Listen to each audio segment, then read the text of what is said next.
নমস্কার, আমি অর্পিতাস ওয়ার্ল্ড থেকে বলছি। তো মেয়েদের জীবনটা কেমন, তাই না? যে যতই রাত্রিবেলায় ঘুমাই না কেন, ঘুমটা পুরোপুরি হোক আর না হোক, কিন্তু সকালবেলায় ওই কাজের চাপে মনে হয় তখন কত তাড়াতাড়ি উঠে নিজে কাজকর্মগুলো সব শেষ করে একটু যদি রেস্ট করতে পারি, তবেই বোধহয় একটু সারাদিনের মধ্যে এটাই হচ্ছে শান্তি। তো দেখো, আমি সকালবেলা 6টার সময় উঠে গেছি। উঠে রান্নাঘর থেকে তোমাদের পরিবেশটা দেখাচ্ছি যে চারপাশটা কতটা নিরিবিলি, কতটা শান্ত।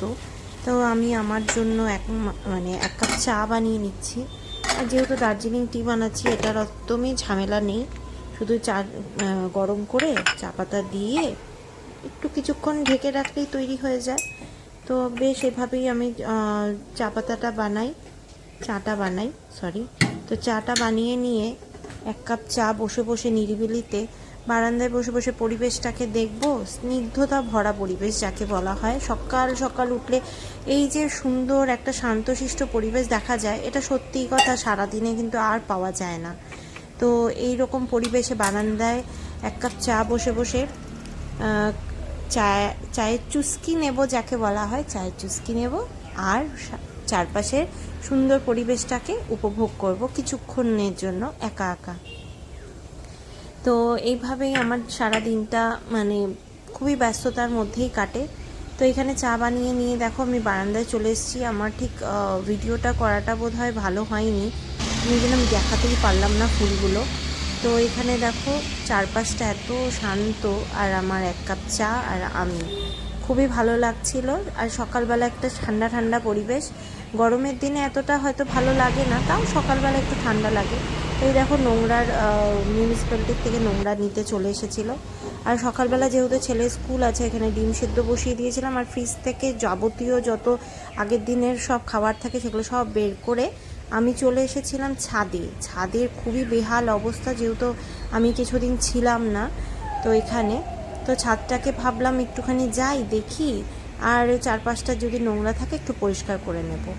তো এটাই দেখতে উপরে চলে এসেছিলাম। তো এখানে যেহেতু তখন আর রোদ ছিল না, একটু ঠান্ডা ঠান্ডা হালকা আবহাওয়া ছিল। আর সমস্ত গাছ আমার নষ্ট হয়ে গেছে জল দেওয়ার অভাবে। আর ঠান্ডার দিনে পরিচর্যা না করলে তো যা হয়। তো ছাদটাকে একটু ঝাড়ু দিয়ে আমি পরিষ্কার করে নিয়ে এখানে নিচে আবার চলে এসে স্নান করে নিয়েছিলাম।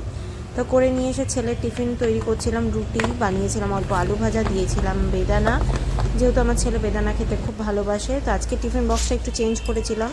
আর ছেলেকে এই যে ডিম সেদ্ধ, আলু ভাজা আর ডাল দিয়ে ভাত অল্প খাওয়ানোর চেষ্টা করেছি, ও খায় না। এর বাকি রুটিটা আমাদের জন্য তৈরি করে নিয়ে এখানে রুটিটা আমি গ্যাসে এভাবেই ফুলিয়ে নিই, যেটাকে বলে সেকে নেওয়া। তো এখানে এগুলো আমার অলরেডি অনেকটাই হয়ে গেছিলো। তারপর বারান্দায় দেখে আওয়াজ পেলাম যে কিছু একটা কাজ হচ্ছে রাস্তায়। তো কিসের কাজ হচ্ছে দেখতে গিয়ে দেখছি একটা অন্যরকম আর নতুনত্ব জিনিস দেখতে পেলাম। জানি না কতটা তোমাদেরকে দেখাতে পারবো। তো এই যে মেশিনটাতে তোমরা দেখতে পাচ্ছ, এখানে ওপরের যে মেশিনটা আছে ওখান থেকে চুন হয়তো মেশিনে এটাকে স্টিম করে গলিয়ে এই মেশিনটাতে, নিচের এই মেশিনটাতে ভরানো হচ্ছে। আর এখানেও সেটা গরম হতে থাকে। আর যেহেতু নতুন আমাদের রাস্তাটা এটা পিচ করা হয়েছে আবার নতুনভাবে, তো এখানে যেরকম একটা সাদা লাইন থাকে বর্ডারের মতো, ওটাই এখানে দেওয়ার জন্য এই মেশিনটা ব্যবহার করা হচ্ছে। তো মেশিনটার মধ্যে এখানে একটা সিলিন্ডার আছে যাতে চুনটা আবার শক্ত না হয়ে যায়। তো এইখানে যেহেতু দেখো তোমরা যে লোকটা এভাবে টানতে টানতে নিয়ে যাচ্ছে, আর কি সুন্দর একদম স্ট্রেট লাইন বর্ডার সাদা চুনের হয়ে যাচ্ছে। তো এইভাবে আমি এটা নতুন দেখলাম, তো বেশ ভালো লাগলো। তো ভাবলাম তোমাদের সাথে একটু শেয়ার করি। তারপর রেডি হয়ে চলে গেছিলাম ছেলের জন্য একটা কিছু কিনতে, যেহেতু ওর কাছাকাছি বার্থডে চলে আসছে। তো একটু ঘরেরও কিছু জিনিস কিনতে চলে গেছিলাম বিশালে। তো বিশালে এসে কিছু কেনাকাটা করে নিয়েছিলাম, বাকিটা তোমাদের সাথে পরে শেয়ার করবো। টাটা।